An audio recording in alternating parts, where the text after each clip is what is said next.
What kind of person discovers their husband is sleeping with their sister and decides the perfect moment to expose them is at their parents' funeral in front of 200 mourners? This is the true story of how Patricia Morgan found evidence of a betrayal so deep it had been happening in her childhood home, how she spent 3 weeks planning her revelation, and why she chose the most sacred family moment to make sure everyone knew the truth. What she did didn't just destroy her marriage and her relationship with her sister. It fractured an entire family in ways no one saw coming. Patricia Morgan's parents died together, which was somehow fitting for a couple who'd been inseparable for 43 years. A car accident on a rainy November evening, a semi-truck that jackknifed on the highway, and suddenly Patricia and her younger sister Lauren were orphans at 36 and 32 years old. The grief was crushing. Patricia spent the first 3 days after the accident in a fog, making funeral arrangements, calling relatives, organizing the memorial service. Her husband Daniel was supportive, handling logistics, making phone calls, being the strong presence Patricia needed.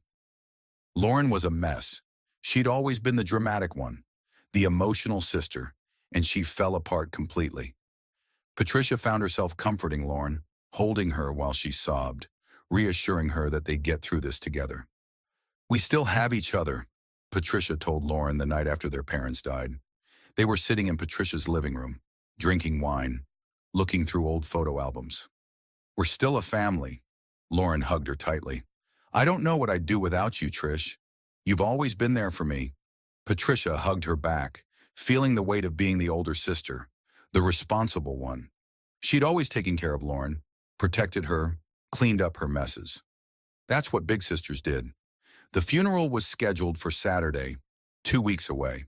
Their parents had been prominent in their community. Their father had been a high school principal, their mother a nurse, and the service was expected to be large. Patricia threw herself into planning every detail, grateful for something to focus on besides her grief. Daniel helped with everything. He coordinated with the funeral home, arranged for out-of-town relatives to have hotel rooms, organized the reception that would follow the service. He was perfect, attentive, caring, exactly what Patricia needed. On the Tuesday before the funeral, Patricia drove to her parents' house to sort through some of their belongings. The house felt empty and wrong without her mother's voice calling from the kitchen or her father reading the newspaper in his favorite chair. Patricia had a key. She'd always had a key. She and Daniel lived 20 minutes away, and Patricia had been in the habit of dropping by several times a week to visit her parents. Lauren lived across town but came by, less frequently, always too busy with her job as a marketing manager or her social life. Patricia spent the morning going through her parents' bedroom, sorting clothes to donate, setting aside items of sentimental value. Around noon, she went downstairs to make coffee and noticed something odd. There was a coffee mug on the kitchen counter, still half full. Patricia recognized it immediately. It was from a set Daniel's company had made for a corporate event. She and Daniel each had one. The company logo was distinctive, impossible to mistake. Patricia picked up the mug, confused. Why would Daniel's mug be here? He hadn't been to her parents' house since before they died. She opened the dishwasher. Inside were 2 plates with dried food still on them, 2 wine glasses, and another mug. Someone had been here recently, after her parents died, and hadn't bothered to clean up properly. Patricia felt something cold move through her chest. Her parents had died 12 days ago. Who had been in their house since then? She had the only key besides her parents. Except, Lauren had a key too. Patricia walked through the house more carefully now, looking for other signs of recent occupation. In the living room, she found a throw blanket on the couch, neatly folded. It wasn't one of her parents' blankets. Patricia recognized it as one from her own house, a wedding gift she and Daniel had received years ago. Upstairs, Patricia checked the guest bedroom. The bed was unmade, sheets rumpled like someone had slept there recently. On the nightstand was a phone charger, an iPhone charger. Her father had used Android. Her mother hadn't used a smartphone at all. Patricia's hands were shaking now. Someone had been staying in her parents' house. Someone who had access to items from Patricia's own home. Someone who had Daniel's coffee mug. She checked the master bedroom again, this time looking in places she'd avoided before. In the trash can in the bathroom, She found an empty condom wrapper. Patricia sat down on the edge of her parents' bed and felt the world tilt. Someone had been having sex in her parents' house, in her parents' bed, while Patricia was grieving. She pulled out her phone and called Daniel. He answered on the second ring. "Hey, babe, how's it going at the house?" "Have you been here recently?" Patricia asked, her voice tight. There was a pause. "What do you mean?" "I found your coffee mug in the kitchen. Have you been to my parents' house since they died?" Another pause, longer this time. Yeah, I stopped by a few days ago to check on things. Make sure everything was secure." "Why didn't you tell me?" "I didn't want to bother you with it. You've been so stressed." Patricia's mind was racing. "Were you alone?" "What?" "Yeah, of course I was alone. Why are you asking me this?" "There are 2 plates in the dishwasher, 2 wine glasses. The guest bed has been slept in." Silence on the other end. "Daniel, who were you here with?" "Patricia, I don't know what you're implying." "Who were you with?" Daniel hung up. Patricia sat in her parents' bedroom, staring at her phone. Her husband had just hung up on her rather than answer a direct question. Her husband who'd been so supportive, so helpful, so perfect during the worst time of her life. She called Lauren. "Hey, Trish," Lauren answered, her voice thick like she'd been crying.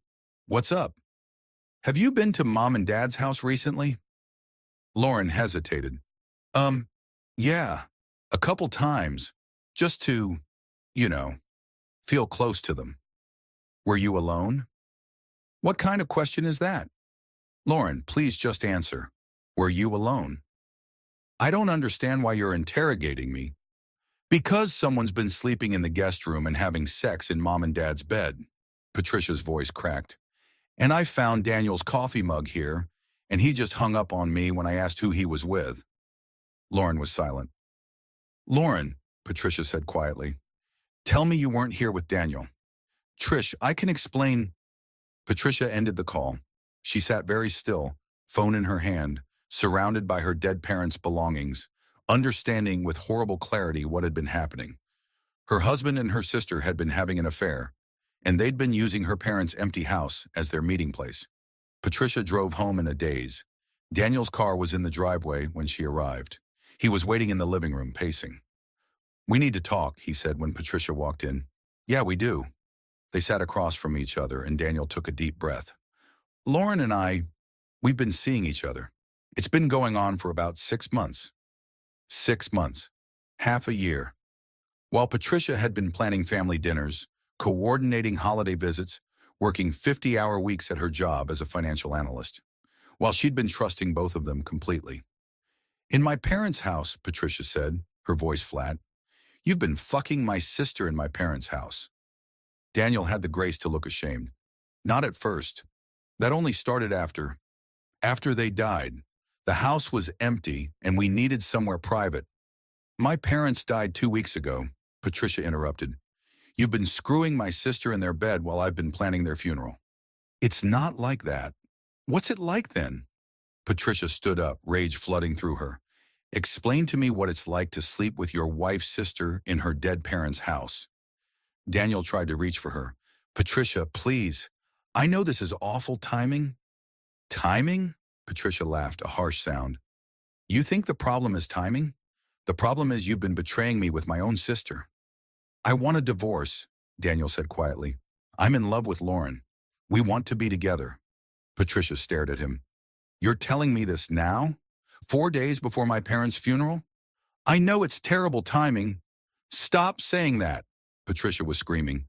"Now. There's no good timing for this. You've destroyed everything."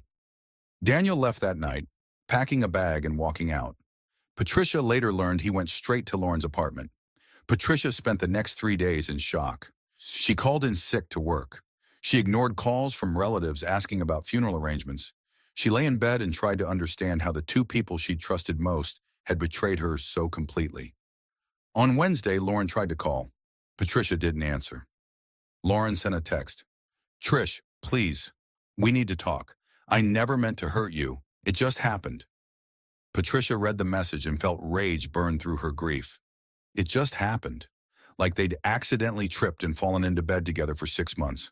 She thought about her parents, about how her mother had always worried that Lauren was too wild, too impulsive, about how her father had always told Patricia to look after her little sister. They'd trusted Patricia to keep the family together. And now, 4 days before their funeral, the family was destroyed. Thursday morning, Patricia woke up with a clarity she hadn't felt since finding Daniel's coffee mug. She got out of bed, showered, dressed in business clothes. She made coffee and toast. Then she sat at her kitchen table and made a plan. The funeral was Saturday at 2 o'clock. 200 people were expected. Friends, family, former students of her father's, colleagues of her mother's. Everyone who'd known and loved Patricia's parents would be there, including Daniel and Lauren. Patricia pulled out her laptop and started working. She was good at organization, good at planning. That's what made her excellent at her job as a financial analyst. She knew how to present information clearly and effectively. By Thursday evening, Patricia had created a presentation. Photos, text messages, timeline. Everything documenting Daniel and Lauren's affair, laid out with the same precision she used for corporate reports. She'd gotten the text messages by logging into Daniel's phone account. They shared a phone plan, and Patricia had access to all the records. Hundreds of messages between Daniel and Lauren, going back 6 months. Messages that were explicit, romantic, talking about their future together. Messages sent while Patricia was at work, while she was visiting her parents, while she was sleeping in the same bed as Daniel. Patricia also pulled security camera footage from her parents' house. Her father had installed cameras after a break-in in the neighborhood 2 years ago. The footage showed Daniel and Lauren arriving together multiple times over the past 2 weeks, staying for hours. The most recent visit was 3 days ago, the day before Patricia had found the coffee mug. Daniel and Lauren had been in the house for 5 hours, completely comfortable, like they owned the place. Patricia downloaded all the footage and added it to her presentation. Friday, Patricia called the funeral home and made a small change to the service. She requested a video screen be set up, saying she wanted to show a photo montage of her parents' lives. The funeral director was happy to accommodate. Patricia also called her father's best friend Robert, who was giving one of the eulogies. "I'd like to say a few words too," Patricia told him, "after your eulogy, before the final prayers. Is that okay?" "Of course," Robert said gently. "I'm sure your parents would want you to speak." Friday night, Patricia packed the USB drive with her presentation into her purse. She picked out her funeral clothes, a black dress, simple and elegant. She set her alarm for 6 a.m. She didn't sleep. Saturday morning dawned gray and cold, fitting weather for a funeral. Patricia got up, went through her routine mechanically. Shower, makeup, hair pulled back in a neat bun, the black dress, pearl earrings her mother had given her. She looked at herself in the mirror and barely recognized the woman staring back. 3 weeks ago, she'd had parents, a husband, a sister. Now she had a plan. Patricia arrived at the funeral home at noon, 2 hours before the service. She helped arrange flowers, greeted early arriving relatives, accepted condolences. She was calm, composed, the perfect grieving daughter. Lauren arrived at 1:30 with Daniel. They came separately, trying to appear like they weren't together, but Patricia saw them exchange glances across the parking lot. Lauren approached Patricia tentatively. "Trish, can we talk?" "Not now," Patricia said calmly. "We're about to bury our parents." "After then," Lauren pleaded. "Please, I need to explain." Patricia looked at her sister. Lauren was 28, pretty in a way that had always come easily to her. Men had always loved Lauren, gravitated toward her. Patricia had never been jealous. She'd been happy for her sister. Now she felt nothing but cold rage. "After," Patricia agreed. "We'll definitely talk after." The service started at 2 o'clock. 200 people filled the funeral home's largest room. Patricia and Lauren sat in the front row, with space between them. Daniel sat 3 rows back, trying to be respectful.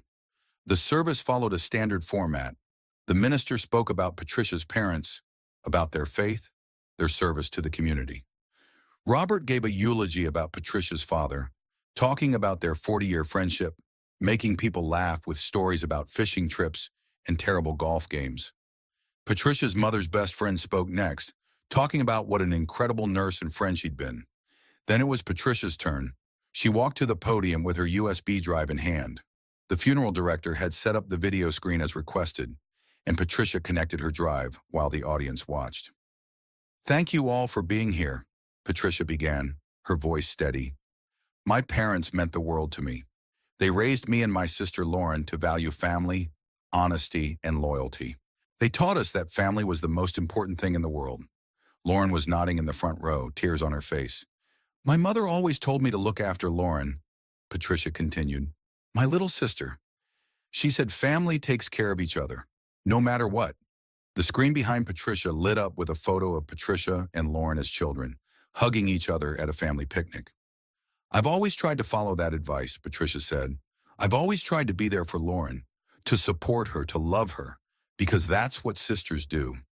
More photos appeared, Patricia and Lauren at graduations, holidays, family gatherings. Patricia and Lauren at Patricia's wedding 6 years ago. Lauren is the maid of honor. "And Lauren has been there for me too," Patricia said. "She's been a constant presence in my life. In fact, she's been very close to my husband Daniel for the past 6 months." The room went very still. The photos on the screen changed. Now they showed text messages, explicit messages between Daniel and Lauren, messages talking about their feelings, their plans, their physical relationship. Gasps echoed through the funeral home. Patricia saw Lauren stand up, her face white. Daniel was trying to leave, but people in his row blocked him. "My husband and my sister have been having an affair," Patricia said, her voice clear and calm despite the chaos erupting in the audience. "They've been lying to me for 6 months, and after our parents died, they used their empty house as a place to continue their affair." The screen showed security camera footage now. Daniel and Lauren entering the house together. Timestamps from the past 2 weeks, including footage from 3 days ago, just 72 hours before this funeral. "While I was planning this funeral," Patricia continued, "while I was grieving for our parents, my husband and my sister were sleeping together in my parents' bed." The room exploded in shocked voices. Patricia's aunts and uncles were staring at Lauren in horror. Daniel's parents were standing, trying to get to their son. Friends were whispering, pointing, trying to understand what was happening. Before this gets even more intense, please hit that subscribe button so you don't miss what happens next. Lauren was sobbing now, trying to push through the crowd toward the exit. "Trish, please, you don't understand." "I understand perfectly," Patricia said, her voice cutting through the noise. "You both decided your relationship was more important than my marriage, my trust, or our family. And you decided to continue that relationship in the house where our parents raised us, in the bed where they slept, while they were barely in the ground." The minister was trying to regain control. "Perhaps we should take a moment." "No," Patricia said firmly. "Everyone here came to honor my parents. They should know how their daughters turned out. One who tried to uphold their values, and one who destroyed her sister's marriage with her brother-in-law." Patricia's Uncle Tom stood up, his face red with anger. "Lauren, is this true?" Lauren couldn't speak, could only sob. Daniel tried to defend them. "It's more complicated than Patricia's making it sound." "Is it?" Patricia asked coldly. "Explain the complication. Explain how sleeping with your wife's sister for 6 months is complicated." Daniel had no answer. Patricia looked out at the 200 faces staring at her. "My parents taught me that honesty matters, that family matters, that loyalty matters. I'm honoring their memory by telling the truth, even when it's ugly, even when it destroys what's left of my family." She disconnected the USB drive and stepped away from the podium. The funeral director was approaching, clearly not knowing how to handle this unprecedented situation. "We can continue the service," Patricia said to him quietly. "I've said what I needed to say." But the service couldn't continue. The room was in chaos. Lauren had made it to the exit and ran out, still crying. Daniel followed her, ignoring his own parents calling after him. Half the audience was standing, arguing, demanding explanations. Patricia's relatives surrounded her, her aunts hugging her uncles asking if she needed anything, her cousins expressing shock and support. The minister eventually called for calm. "Please, everyone, let's try to remember why we're here. Patricia's parents deserve to be laid to rest with dignity." It took 20 minutes to restore order. Many people left. They couldn't handle the drama, or they followed Lauren and Daniel to get their side of the story. About half the original audience remained. The service concluded with prayers and final words. Patricia sat in the front row, numb now that her revelation was over. Her Aunt Sarah sat beside her, holding her hand. At the cemetery, only 50 people came for the burial. Patricia stood at her parents' graves and felt empty. The anger that had sustained her through the exposure was gone, leaving only grief. After the burial, there was supposed to be a reception at a local restaurant. Patricia went, mostly because she was on autopilot. About 30 people showed up, all of them on Patricia's side. No one had heard from Lauren or Daniel. Patricia's Uncle Tom approached her with a glass of wine. "That took guts, Trish. What you did back there." "I just wanted everyone to know the truth," Patricia said. "Your parents would be proud of you for standing up for yourself," Tom said, and ashamed of Lauren. Patricia wasn't sure about that. Her parents had loved both daughters. They would have been heartbroken by all of it, the affair, the public exposure, the family torn apart. That night, alone in her house that still contained Daniel's belongings, Patricia lay in bed and finally cried. Not just for her marriage or her relationship with Lauren, but for everything she'd lost. Her parents, her family unit, her trust in the people she loved most. The following weeks were brutal. The story spread through their community like wildfire. The woman who'd exposed her husband and sister's affair at her parents' funeral. Some people thought Patricia was brave. Others thought she was cruel, that she'd weaponized her parents' funeral for revenge. Patricia didn't care what people thought. She'd done what she needed to do. Daniel filed for divorce immediately. Patricia didn't fight it. She hired an excellent attorney who made sure Patricia got everything she deserved in the settlement. Daniel didn't contest anything. He was too eager to finalize the divorce and move on with Lauren. Lauren tried to reach out multiple times. Texts, calls, even showing up at Patricia's house. Patricia never responded. What was there to say? Lauren had made her choice. Their extended family fractured. Some relatives supported Patricia completely. Others tried to stay neutral, which Patricia interpreted as taking Lauren's side. Family gatherings became impossible. You couldn't invite both Patricia and Lauren without creating a disaster. 3 months after the funeral, Patricia's Aunt Sarah told her that Daniel and Lauren were living together. "They moved in together last week," Sarah said over coffee. "I thought you should know." Patricia nodded. She'd expected it. That had always been their plan. 6 months after the funeral, Patricia finally felt like she could breathe again.